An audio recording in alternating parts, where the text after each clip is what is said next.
যশোরে বিএনপি নির্বাচনী জনসভায় বিপুল উপস্থিতি, বক্তব্য দেবেন তারেক রহমান।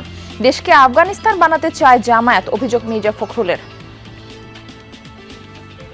জামায়াত ইসলাম এই দেশ থেকে আফগানিস্তানে পরিণত নিয়ে যেতে চায়। জামায়াত ইসলাম একটা দল, যে দলটা আমাদেরকে সামনের দিকে যেতে বাধা দেয়।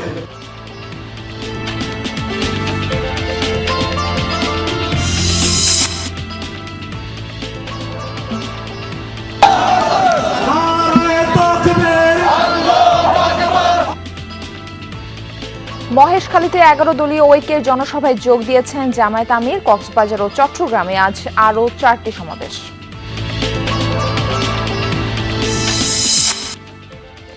নদী ভাঙন আর তাঁত শিল্পের সমস্যার সমাধান চান সিরাজগঞ্জ 5 আসনের ভোটাররা। নির্বাচিত হলে ব্যবস্থা নেওয়ার প্রতিশ্রুতি দিচ্ছেন প্রার্থীরা।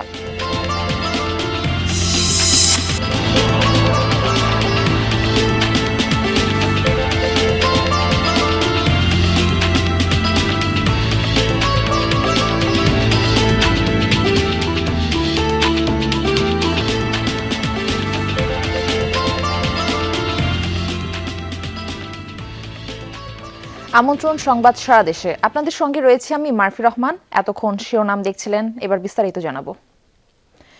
নির্বাচনী জনসভায় যোগ দিতে খুলনায় পৌঁছেছেন বিএনপি চেয়ারম্যান তারেক রহমান। খুলনার পর যাবেন যশোরে, সেখানে স্থানীয় বিরামপুর স্কুল মাঠের জনসভায় বক্তব্য রাখবেন তিনি। সেখানে যশোর ছাড়া পার্শ্ববর্তী 7 জেলার বিএনপি নেতাকর্মীরাও যোগ দিবেন। খুলনার খালিশপুরের প্রভাতী স্কুল মাঠে জড়ো হয়েছেন বিপুল সংখ্যক কর্মী সমর্থক। তারেক রহমানের সফর ঘিরে সবার মাঝে উচ্ছ্বাস উদ্দীপনা। বৃহত্তর খুলনা জেলার 14 জন বিএনপি মনোনীত প্রার্থীকে পরিচয় করিয়ে দিবেন তারেক রহমান। প্রায় 2 দশক পর যশোর যাবেন বিএনপি চেয়ারম্যান তারেক রহমান। জনসভায় তিনি যশোর, নড়াইল, মাগুরা, ঝিনাইদহ, চুয়াডাঙ্গা, মেহেরপুর ও কুষ্টিয়া এই 7 জেলার বিএনপি প্রার্থীদের পরিচয় করিয়ে দিবেন। জনসভায় যোগ দিতে সকাল থেকে খণ্ড খণ্ড মিছিল নিয়ে স্কুল মাঠে এসে হাজির হয়েছেন বিএনপি নেতাকর্মীরা।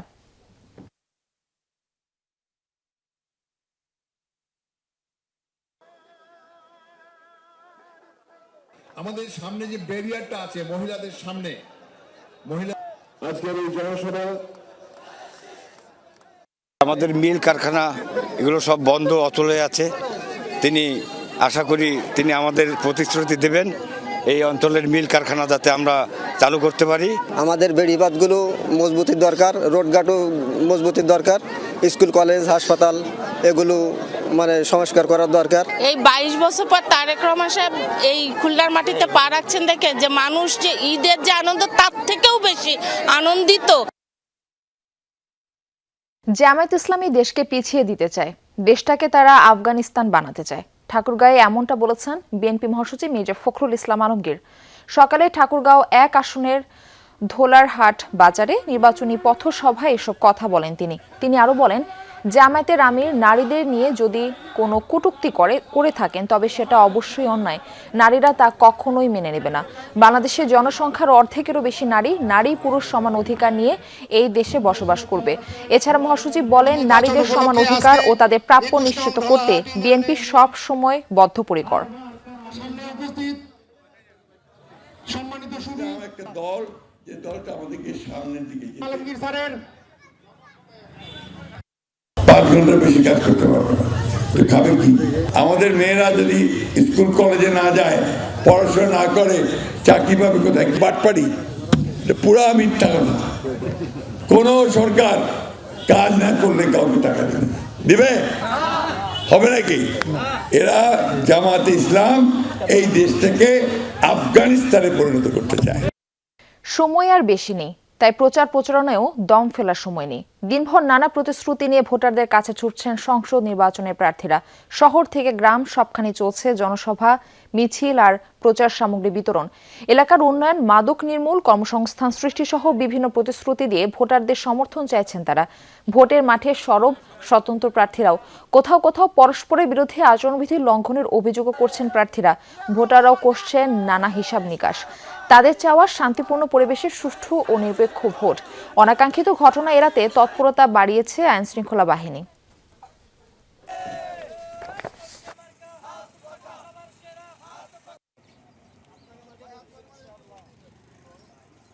নদী ভাঙন রোধ করাটা হলো প্রথম কাজ। তাছাড়া অন্যান্য যেসব সমস্যা আছে সেসব সমস্যা তো নিশ্চয়ই আমরা সমাধান করার চেষ্টা করব। ধানের শীষের পক্ষে, বিএনপির পক্ষে, আমার পক্ষে বিপুল সারা পাচ্ছি। এবারে ধানের শীষের পক্ষে আমার লালমিয়ার 2 আসনে একটি ব্যালট বিপ্লব হবে ইনশাআল্লাহ। কৃষকদেরকে উন্নত প্রশিক্ষণ এবং উন্নত বাজার ব্যবস্থা গড়ে তোলার চেষ্টা করবে এবং নারীদের কর্মবান্ধব কর্মসংস্থান আমরা গড়ে তুলব ইনশাআল্লাহ। সিরাজগঞ্জ 5 আসনে লড়ছেন বিভিন্ন দল ও জোটের 6 প্রার্থী। আগামী 12ই ফেব্রুয়ারি নির্বাচনে ভোটাররা কোন দলের প্রার্থীকে বিজয়ী করবে তা নিয়ে চলছে চুলচেরা বিশ্লেষণ। বৃহত্তর চরাঞ্চলে ভোট কেন্দ্র নিরাপদ রাখতে বিশেষ ব্যবস্থা নেওয়া হবে জানিয়েছেন সহকারী রিটার্নিং অফিসার।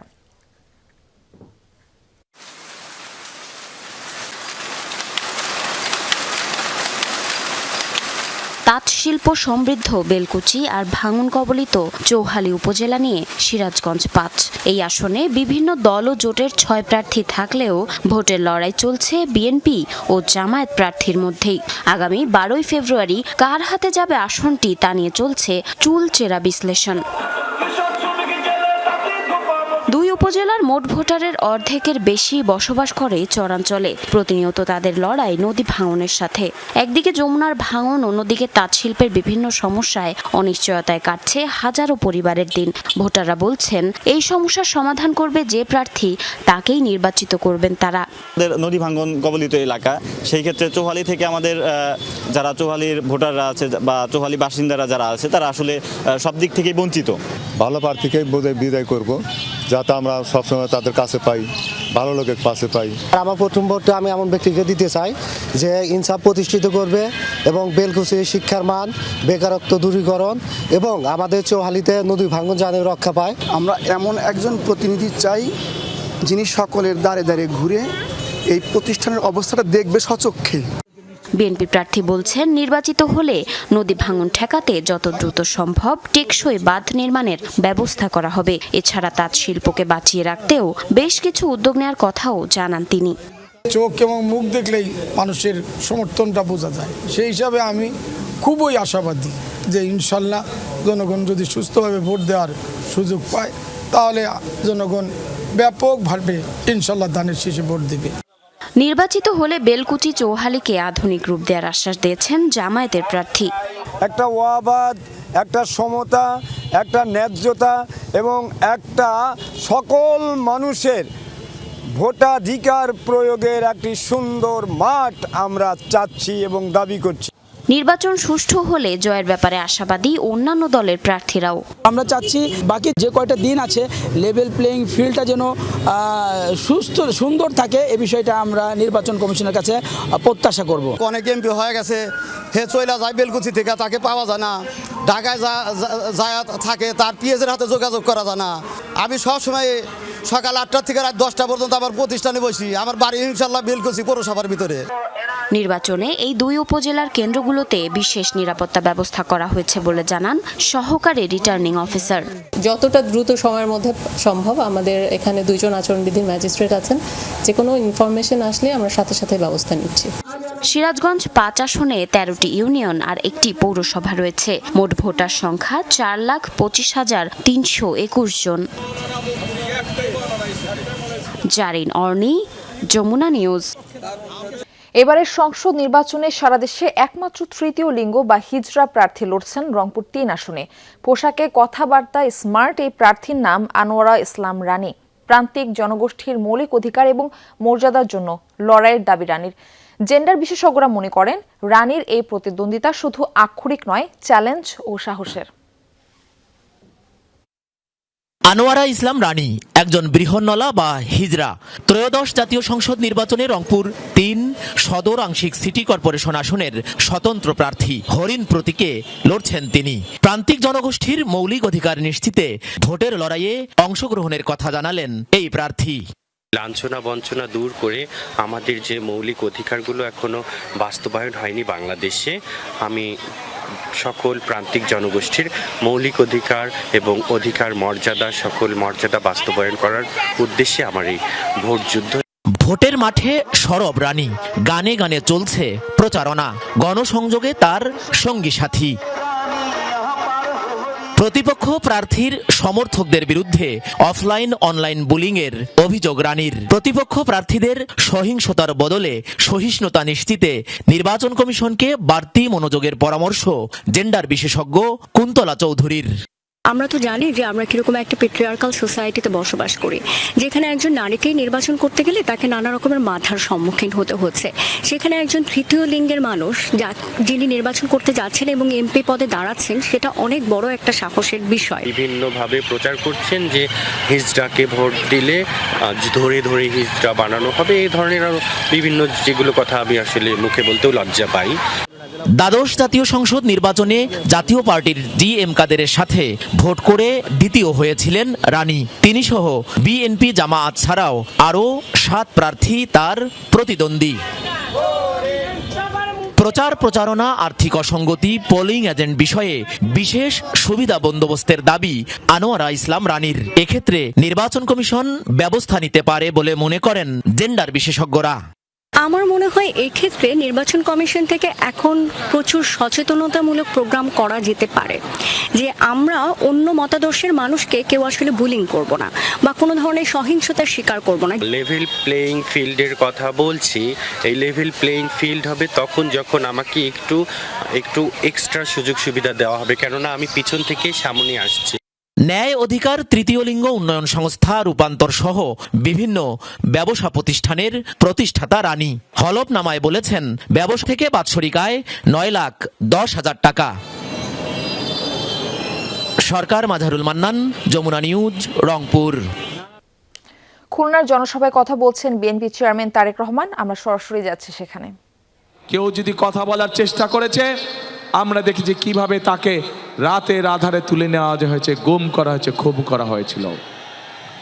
প্রিয় ভাই বোনেরা, আজ সময় এসেছে, আজ বাংলাদেশের মানুষ তার দাবি আদায়ের জন্য আজ অবস্থান গ্রহণ করেছে এবং 12 তারিখে ইনশাল্লাহ বাংলাদেশের মানুষকে যেই অধিকার থেকে গত 1 যুগেরও বেশি সময় ধরে বঞ্চিত করে রাখা হয়েছিল, সেই অধিকার প্রয়োগ করবে। প্রিয় ভাই বোনেরা, আমরা বিএনপি বাংলাদেশ জাতীয়তাবাদী দল, আমরা বিশ্বাস করি যে একটি রাজনৈতিক দল হিসেবে যেহেতু অতীতেও আমাদের রাষ্ট্র পরিচালনার অভিজ্ঞতা বা দায়িত্বে আমরা ছিলাম, একইভাবে ইনশাল্লাহ আগামী দিনে বাংলাদেশের মানুষের সমর্থনে আল্লাহ তাআলার রহমতে আমরা সরকার গঠন করলে ইনশাল্লাহ আমাদের প্রথম দায়িত্ব হচ্ছে দেশকে পুনর্গঠন করা। কিন্তু প্রিয় ভাই বোনেরা, দেশকে যদি পুনর্গঠন করতে হয় তাহলে দেশের দল মত নির্বিশেষে, শ্রেণী পেশা নির্বিশেষে সকল মানুষকে নিয়ে আমাদের দেশকে পুনর্গঠন করতে হবে। শুধু যে কোনো এক ধরনের মানুষকে নিয়ে দেশ কখনো পুনর্গঠন করা যায় না। হয়তো অন্য কাজ করা যায়, কিন্তু দেশ পুনর্গঠন করা যায় না। প্রিয় ভাই বোনেরা, এই দেশের জনসংখ্যা প্রায় 20 কোটি। এই 20 কোটির মধ্যে অন্তত 10 কোটি জনসংখ্যা হচ্ছে এই দেশের নারী সমাজ, অর্থাৎ জনসংখ্যার অর্ধেক হচ্ছে এই দেশের নারী সমাজ। এই নারী সমাজকে যদি আমরা পেছনে রেখে যতই পরিকল্পনা গ্রহণ করি না কেন, যতই বড় বড় কথা আমরা বলি না কেন, কোনোভাবেই সম্ভব নয় দেশকে সামনে নিয়ে যাওয়া, কোনোভাবেই সম্ভব নয় দেশকে পুনর্গঠন করা। প্রিয় ভাই বোনেরা, সেজন্যই দেশনেত্রী খালেদা জিয়া যখন দেশ পরিচালনার দায়িত্বে ছিলেন, উনি মেয়েদের শিক্ষা ব্যবস্থা ক্লাস স্কুল থেকে শুরু করে ইন্টারমিডিয়েট পর্যন্ত বিনামূল্যে শিক্ষার ব্যবস্থা করেছিলেন, যাতে করে এই বিশাল জনশক্তি, যাতে করে এই বিশাল জনগোষ্ঠী অর্থাৎ নারী সমাজ শিক্ষার আলোয় আলোকিত হয় এবং তারা যাতে নিজেদের পায়ে দাঁড়াতে পারে। প্রিয় ভাই বোনেরা, নির্বাচন এসেছে, স্বাভাবিকভাবেই বিভিন্ন রাজনৈতিক দল তাদের বিভিন্ন লক্ষ্য উদ্দেশ্য জনগণের সামনে উপস্থাপন করবে। কিন্তু আমরা দেখছি একটি রাজনৈতিক দল, এই যে বাংলাদেশের অর্ধেক গোষ্ঠী নারী গোষ্ঠী, যে তাদের সম্পর্কে আমরা দেখেছি কিভাবে তাদেরকে ঘরের মধ্যে আটকিয়ে রাখতে চায় সেই কথা তারা বলেছে। আমরা দেখেছি একটি রাজনৈতিক দলের একজন নেতা পরিষ্কারভাবে বলে দিয়েছে যে তারা কোনোভাবেই নারীর নেতৃত্বে বিশ্বাস করে না। আমরা দেখেছি একটি রাজনৈতিক দলের নেতা পরিষ্কারভাবে দুদিন আগে বলেছে যে সকল মহিলা, যে সকল মা বোনেরা কর্মসংস্থানের উদ্দেশ্যে কর্মসংস্থানের জন্য যান, তাদেরকে প্রিয় ভাই বোনেরা আপনাদের সামনে আমার বলতে রীতিমতন লজ্জা হচ্ছে, এমন একটি শব্দ সে আমাদের সব মা বোনদের জন্য ব্যবহার করেছে যা এই দেশের জন্য একটি কলঙ্ক স্বরূপ। প্রিয় ভাই বোনেরা, এই বাংলাদেশে খেটে খাওয়া মানুষের পরিবারের অধিকাংশ নারী কোনো না কোনোভাবে সংসারের উপার্জনের জন্য কাজ করে থাকে। এই বাংলাদেশের লক্ষ লক্ষ 50 লক্ষের উপরে নারী আজ যেই গার্মেন্ট শিল্প নিয়ে সকলে গৌরব করে, সেই গার্মেন্ট শিল্পে নারী শ্রমিকরা কাজ করেন। প্রিয় ভাই বোনেরা, সেটি নিম্ন মধ্যবিত্ত হোক, মধ্যবিত্ত হোক, সকল পরিবারের কর্মজীবী পরিবারের প্রায় সকল নারী আজ সংসার পরিচালনার জন্য দ্রব্যমূল্যের যে ঊর্ধ্বগতি, সকল কিছুর যে দাম ঊর্ধ্বগতি, তার জন্য শুধু স্বামী একা কর্মসংস্থান হয় না, স্ত্রীকেও পাশাপাশি বিভিন্নভাবে কাজ করতে হয় এবং তারা এর মাধ্যমে তাদের সংসার জীবন নির্বাহ করে থাকে। কিন্তু আজ আমরা দেখেছি একটি রাজনৈতিক দলের নেতা পরিষ্কারভাবে নারীদেরকে কিভাবে অসম্মানিত করেছে, তাদেরকে খারাপ ভাষা দিয়ে অসম্মানিত করেছে। প্রিয় ভাই বোনেরা, আমাদের নবী করিম সাল্লাল্লাহু আলাইহি সাল্লাম, উনার যে স্ত্রী ছিলেন বিবি খাদিজাও ছিলেন একজন কর্মমুখী মহিলা, উনি ছিলেন একজন মহিলা ব্যবসায়ী। আজকে যেই দলটি, যাদের নেতা আজ বাংলাদেশের নারীদেরকে একটি খারাপ কিছুর সাথে তুলনা করেছে, তারা বলে তারা ইসলাম কায়েম করবে, কিন্তু নবী করিম সাল্লাল্লাহু আলাইহি সাল্লামের স্ত্রী পর্যন্ত, উনিও পর্যন্ত একজন ব্যবসায়ী ছিলেন। তাহলে আজকে কোথায় গিয়ে দাঁড়ালো বাংলাদেশের নারী সমাজ তথা তাবৎ পৃথিবীর নারী সমাজকে কিভাবে অপমান করা হলো? যে